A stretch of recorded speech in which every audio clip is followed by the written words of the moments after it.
decorations and how they can truly decorate and how we can truly decorate for Memorial Day. Memorial Day was first called Decoration Day.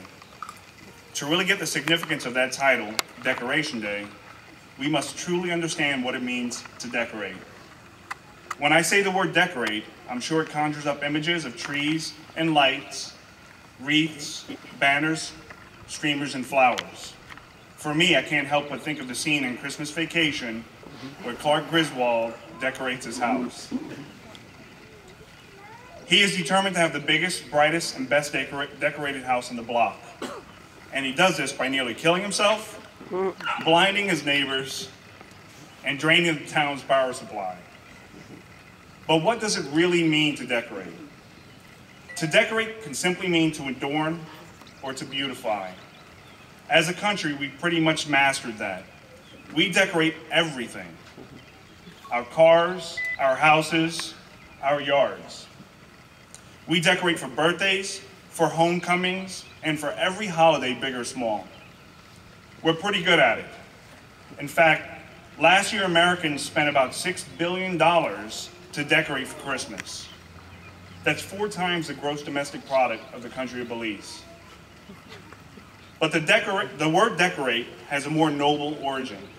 In Latin, the root, decus, means pride and dignity, honor, distinction and glory, grace and beauty. In ancient Rome, a military decoration was all those things. Roman soldiers were adorned crowns, necklaces, and armbands to wear signs of their valor, but our military decorations had a more humble beginning. In fact, it was a simple piece of cloth, a decoration that may have saved our army.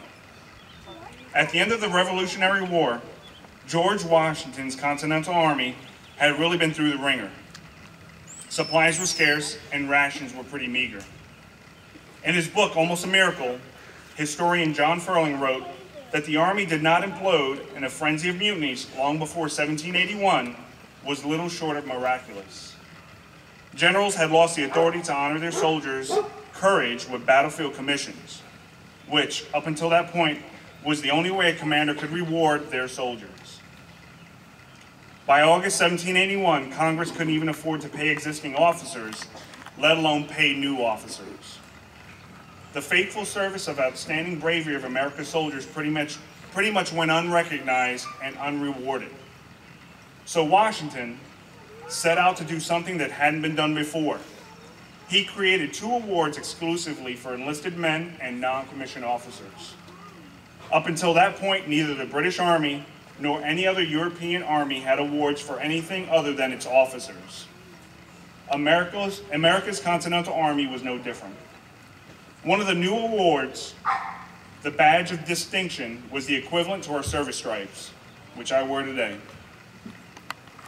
The other was a Badge of Merit, our oldest military decoration for individual acts of conspicuous gallantry was a simple purple cloth heart embroidered with the word merit. After the end of the war, no federal decoration was awarded to American service members until the Medal of Honor was created in 1861 during the Civil War. But on Washington's 200th birthday in 1932, the War Department revived the Purple Heart. Today, the Purple Heart still bears the word merit, but the medal is now awarded to those who are wounded in action, and sadder still, it is awarded to those killed in action.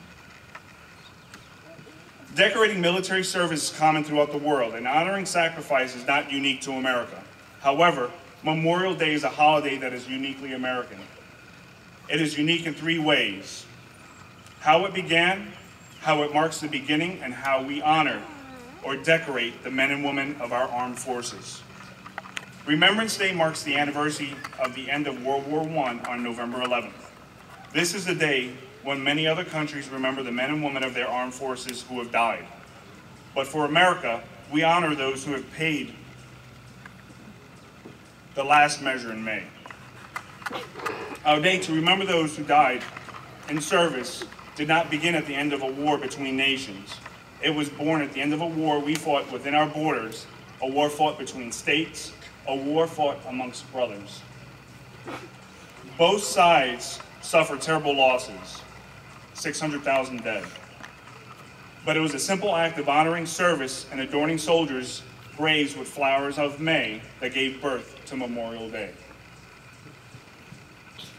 Memorial Day was first known as Decoration Day, and it was officially observed for the first time on May 13, 1868, because it was not the anniversary of a battle. It was not a day to commemorate war. It was a day to celebrate, to decorate, and commemorate the lives sacrificed in service. If any of you are like me, you remember the joy of summer, and the Memorial Day marked my freedom from school, from books, from teachers, from homework. Freedom from long winters and coats and boots. Memorial Day gave birth to summer.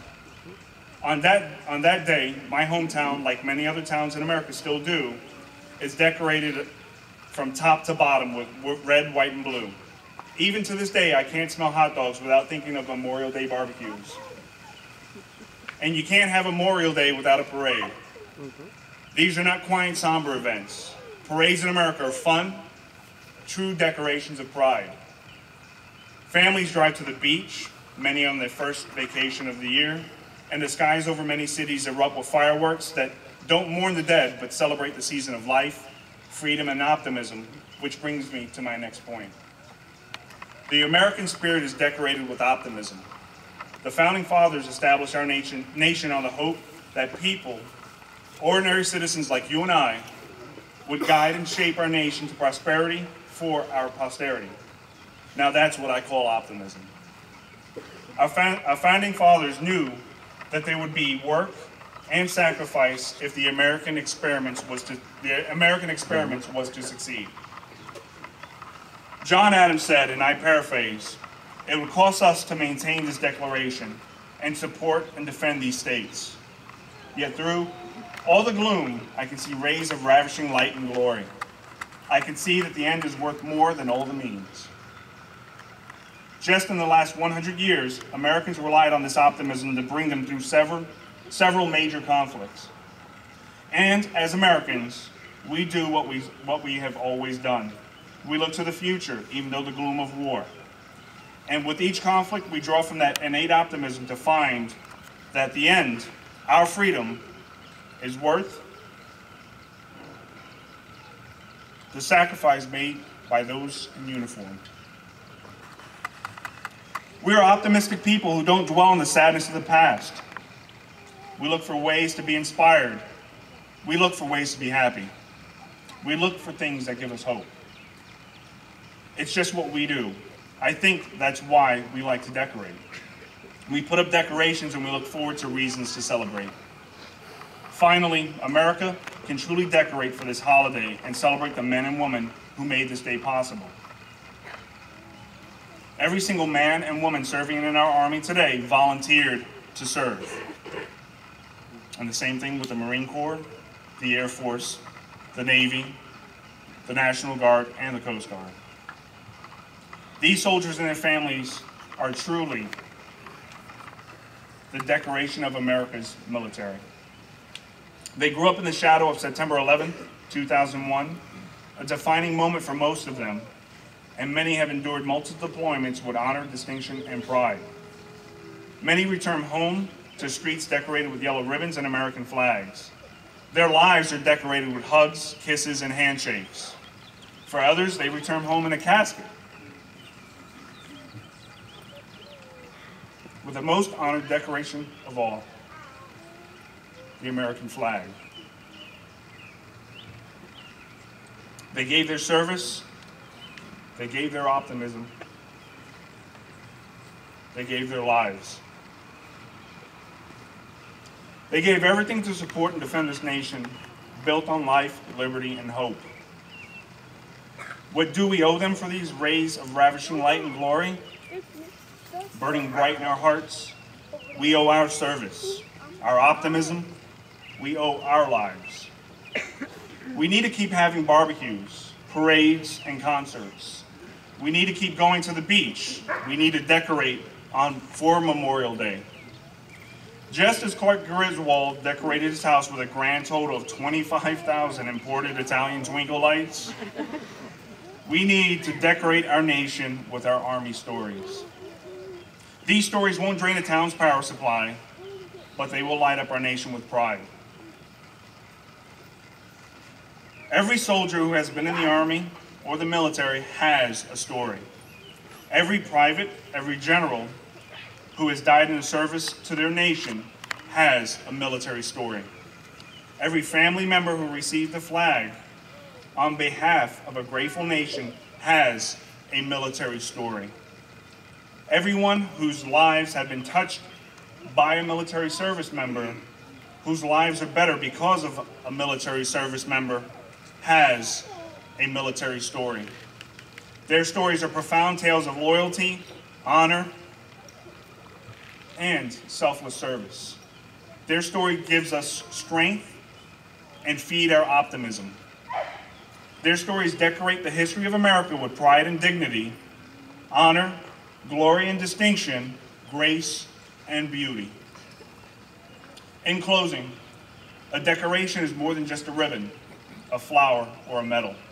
It is our way of gracing someone's memory and service with honor.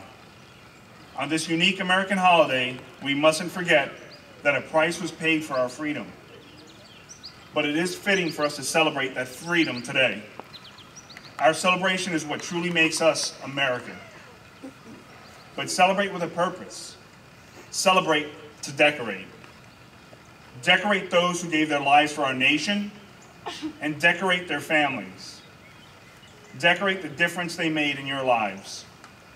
Decorate with pride, decorate with honor, decorate with their military stories. I thank you all. God bless.